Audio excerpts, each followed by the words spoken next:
Sakura Wars is one of Sega's oldest IP to date. Originally released back in 1996 in Japan for the Sega Saturn, this mech battlecross dating simulator went on to gross multiple new mainline entries and spin-offs, but never seemed to find its footing in the West. Much how, like the recent mainline Persona entries sparked a wave outside of Japan, this new 2020 Sakura Wars title is looking to do the same, providing a fresh new foundation with familiar aspects for both newcomers and veterans to the series. Just like the recent entry in the Ratchet & Clank series, this is not a remake but a soft reboot of the series as a whole. Those of you that grew up loving Sakura Wars and wish it was more accessible in the West, this is for you.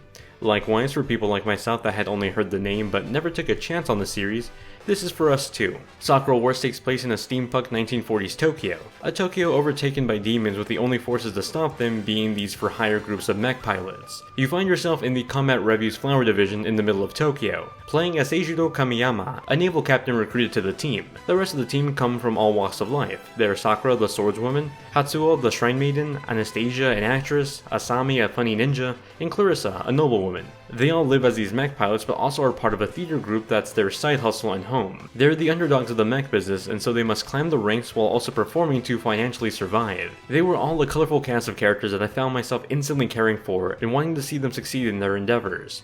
In fact, by the end of my 2-hour demo, I had flip-flopped all my favorite characters a few times. Admittedly, the gameplay was a bit of an odd combination for me to grasp, but once I had begun my demo, it immediately clicked. A lot of the similarities I picked up on related to my time with the Persona series. Sakura Wars' story is broken up into chapters, and each chapter consists of dating sim moments, like the day-to-day of running the theater, and combat, that's fighting off the demons around Tokyo. Both were connected in ways I found previously seen in other Sega games. For example, based on the relationships I formed with my team, if I had advanced one relationship far enough, I could possibly execute a combo with that partner in battle. In that sense, the two gameplay elements went hand in hand, and my efforts towards getting to learn more about someone just for their character and for romance would be rewarded accordingly, either with battle buffs or new story elements. Combat felt like a bit of a hack and slash type, rushing demons head on and launching them into the air with a flurry of sword swipes, building up my ability to slow down time and land more damage on the enemy, carefully timing my combos. Outside of combat, the gameplay consisted of me talking to my team at the theater, working the theater, and solving the day-to-day issues that come with it. You can go on dates with your teammates, learn more about them, and conversate with the attendees to your theater. I found that a lot of the conversations I had came with dialogue trees that helped me influence the outcome of events. The combination of an interesting take on Tokyo along with the different personalities, well, it got me to want to actively talk to new faces rather than just avoid them and focus on the main cast. Upon completing my demo for Sakura Wars, I was informed that there's going to be a day one patch for the title that adds a few quality of life improvements. For example, you'll be able to auto-lock onto enemies now during combat, something I actually brought up to the staff during my demo, so I'm happy to see it implemented in time for the Western release. Additionally, Sakura will be getting a new mech and you'll be able to save and load at any point during the adventure moments, that's outside of combat.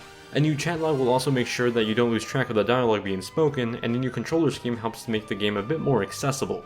I went into Sakura Wars not knowing much about the series other than hearing the name under Sega's IP list. Upon playing through my demo, I was excited to get home and write about it. Like Yakuza and Persona before it, I think Sakura Wars' reboot has the potential to bring an older Sega IP to new limelight with modern gamers. Its presentation wowed me with beautifully animated cutscenes, characters designed by some of the best to come out of Japan, designers that worked on K-On!, Persona, Pokemon, and more. If you've seen any recent anime in the last few years, you're also sure to recognize a few voice actors here too. Overall, Sakura Wars is a game that showed me it has the potential to be the newest Japanese hit in the States. It's out on April 28th exclusively for the PS4, and I'm very much looking forward to reviewing the final game.